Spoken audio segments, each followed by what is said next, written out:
The world of anime is full of diverse characters with complex motives and desires, most of which we, the audience, have to piece together through the information given to us throughout interactions with other characters and backstories. To help better understand what type of characters you're interested in learning more about, today's class session will look into defining the different kinds of character tropes found in anime through the use of deres, which are a series of archetypes, each having different traits that are defined by a character's actions and personality. I'm Summers with Baka Basics, and welcome to The Basics of Dere. Dere. This is a character who is extremely sweet and energetic, and focuses their love on a single character. They are mostly seen in a cheerful mood with the goal of spreading joy to others, staying strong even in the toughest of situations.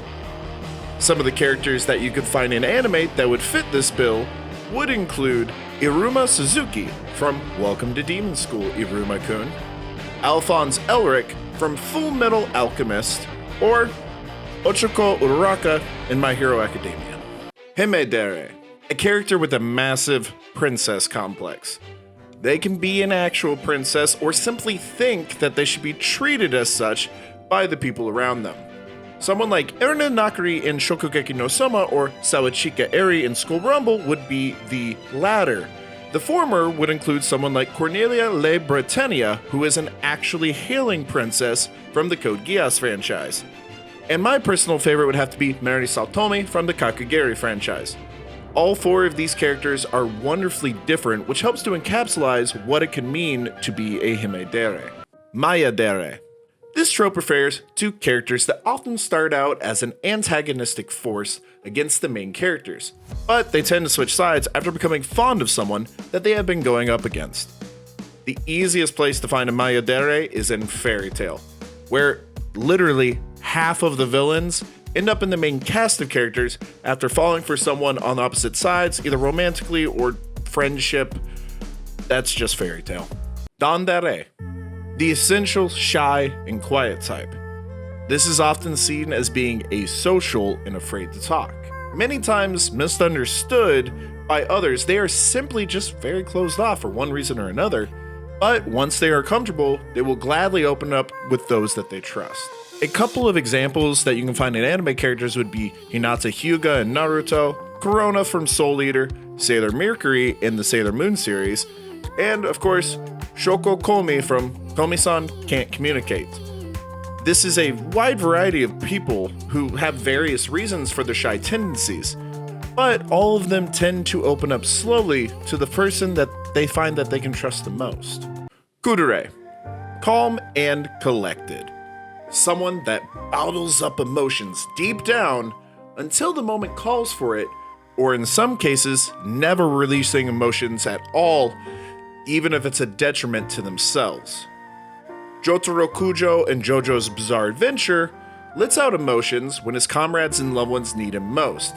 Annie Leonhardt and Levi Ackerman remain stoic for most of Attack on Titan, but in times of major stress and importance, they can show extreme feelings against those that have wronged them or the people that they care about. And Kusuo Saiki, well, he just wants to eat his damn pudding in peace, but from time to time, he lets a smile or two loose even if everyone around him just annoys him to no end. Irodere. Someone that at first seems like a perverted, teasing flirt, but as you build a connection with them, they become more of the love-struck puppy that is embarrassed by everything you do. The absolute funniest comparisons for this type of dere that I could find were that of 02, the sexually charged alien girl from Darling in the Franxx, and Kon from Bleach. That's right, Kon, the stuffed animal.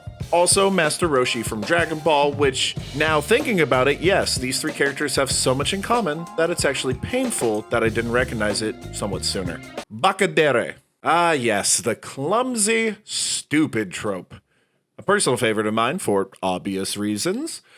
Though often seen as a gag character that is outwardly stupid, characters of this type are generally not that stupid, they just act silly, often on purpose, so as to lighten the mood for everyone else. The best part about doing research for this term is that I can safely claim every single character from Bobobo, Bobo, Bobobo, falls into this character profile.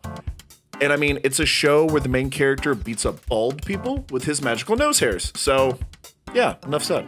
Himedere, the anime equivalent of a god complex. Take the Himedere character definition and just call yourself Mob because we are fully at 100%. Once again, I find myself learning the most absurd things about characters and shows that I never really paid attention to. Because the show, with by far the most characters associated with the Himedere trait, well, it's not even really an anime, but it is the show My Little Pony Friendship is Magic. So stay tuned for a full in-depth review because this is now something that I just have to see for myself. Yandere, the archetype used to define a character whose love, admiration, and devotion is so strong that it is expressed as an excessive obsession and possessiveness. They are often seen as characters that are crazily in love with someone. This trope is insanely, no pun, popular with an emphasis on the insane. Okay, pun. Seeing as I view myself as somewhat of a connoisseur of anime trash, I will happily claim Yunogasai of Future Diary and Kotonohara Katsura of School Days as my champions of the Yandere standard for batshit insane people you simply can't take your eyes off of, no matter how awful the things they do are.